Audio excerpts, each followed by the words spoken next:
For the last 30 days, I've been confined to do all my training on the turbo trainer. Against my will, but we'll get to that later. But riding 15 hours a week inside has forced me to take up some new strats which make turbo riding that little bit easier. I'm going to get right into the video. The first and the absolute lowest hanging fruit is food.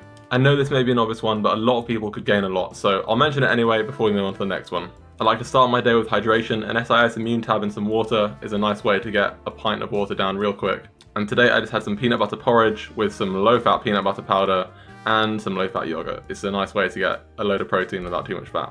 Now I know a lot of people train early in the mornings or after work, so yeah, I think it's just important to make sure you're fueled up, keep those muscle glycogen stores high, and yeah, don't try and, go the whole day without eating, then come home and do your ride, because it's going to be tough. And if you thought you knew that one already, then stick around to the end, because the last tip is something that you probably didn't know.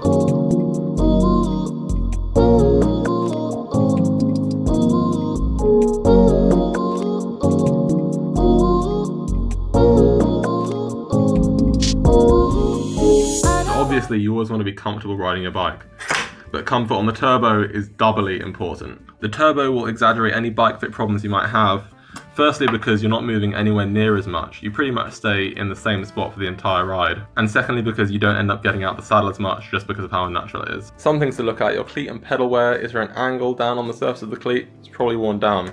By the way, check out these new legs, they're actually pretty sick. Obviously the pedal as well.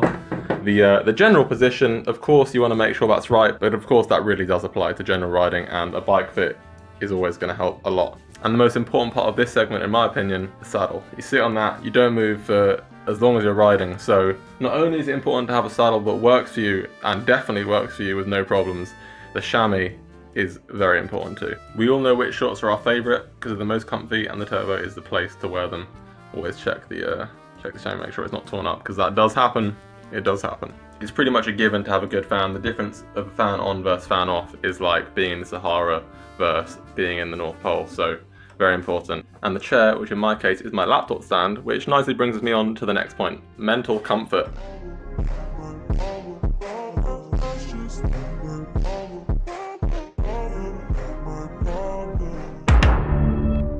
The actual key to getting hours on the turbo without going completely insane is the mental stimulation. There's a huge variety of things to choose from, but at the end of the day, the key point is that as long as you're distracted from looking down at your legs and at the numbers on the Wahoo to count the miles, then that's the best thing. So whatever distracts you the most is the best. I find my preference changes, every week or so. I started on Zwift. After a while that gets a bit samey. Then I'm on YouTube. Then I'm watching podcasts, Spotify. Then I'm on Netflix. I really do bounce around. At the moment, I'm between Netflix and BBC iPlayer, watching some TV shows, because I just find like the TV shows, the ones that are really designed to just keep you engaged, those are pretty good. It's whatever distracts you the most, to be honest. Even scrolling on TikTok or Instagram Reels would probably work pretty well.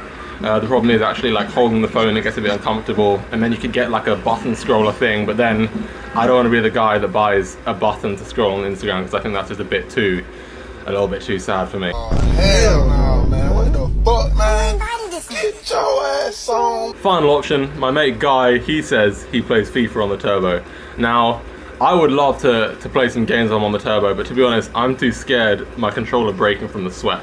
I sweat quite a bit. Even with the fan, there's still a fair amount of sweat. So if anyone can find a waterproof controller, then I might have to give it a try, but until then, I'm scared of breaking my controller. Final nugget of wisdom that I'm gonna pass on to you guys is switching on the legs. Now riding normally, I've never found that I need to do activations or anything like that to get myself going. But on the turbo, I think I found it's a different story. I can't be the only one who sets off for a zone 2 ride on the turbo and it feels like zone 3. Every pedal stroke feels laboured, you can't relax, and it just does not feel sustainable at all. It will regularly have me questioning my own power meter despite having trusted it for years. Erg mode can help, but it's best not to rely on it to keep putting out steady power. Sometimes I turn it on for 5 minutes at the start of the ride, but I try not to leave it on for the full thing. Now this little tip that I'm going to bless you people with is the glute activation. Now I know a fair few people do glute activations for their normal ride. I've never found I needed it. I've always been alright, but for whatever reason on the turbo, whether it's the fact that I'm not getting out the saddle as much or whatever it is, I find my glutes often struggle to wake up. And there are many ways you can do glute activations, but a way that I sort of stumbled upon, which is not backed by science at all, is riding in an aero position for a minute or so, like a really aggressive aero position. So I find at the start of the ride, I'll try and get super aero for a couple minutes, once I've warmed up a little bit. And that seems to really help with switching the glutes on. Gives a nice stretch on the hamstrings as well, and yeah, it seems to work for me. And I recommend, if you're struggling with this exact problem, then you give it a try. So one thing I forgot to mention, I know some of you might have noticed, I've got a rocker plate. It helps me move backwards and forwards and side to side, and makes it a little bit more comfortable. Now, would I recommend them? Yeah, it's a nice to have if you've got like a nice big turbo setup, but you can still do a lot of hours comfortably without one of these. So yeah, it's nice, but I've done a lot of my hours recently without one, and it makes a bit of a difference when you're doing like a lot of riding week after week, but I've done a few 4-hour rides without this recently on the turbo, and yeah, it's not too bad. So yeah, I just don't want people to think, oh yeah, you do all these tips, but you've got a rocker plate, so nah. It's good, but don't let that stop you. So ride done for the day. Today was actually a nice and easy one. I'm on a deload week, an easy week, whatever you want to call it. So there's much less load. I was doing about 15 hours a week for the first 4 weeks. So I had my off season, then I've been doing up to about 15 hours a week. Now a nice deload week, so it's maybe 13, 12, something like that. Today was just 90 minutes, low zone 2, nice and easy. And yeah, finished the ride, and now time to scran some food.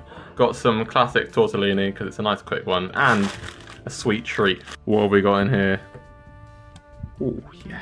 Anyway, I hope there was some useful tips here for you in the video. If you want to see more of my racing and other stuff, check out this video from a race in Serbia I did earlier in this year. That was pretty cool, and see you next time.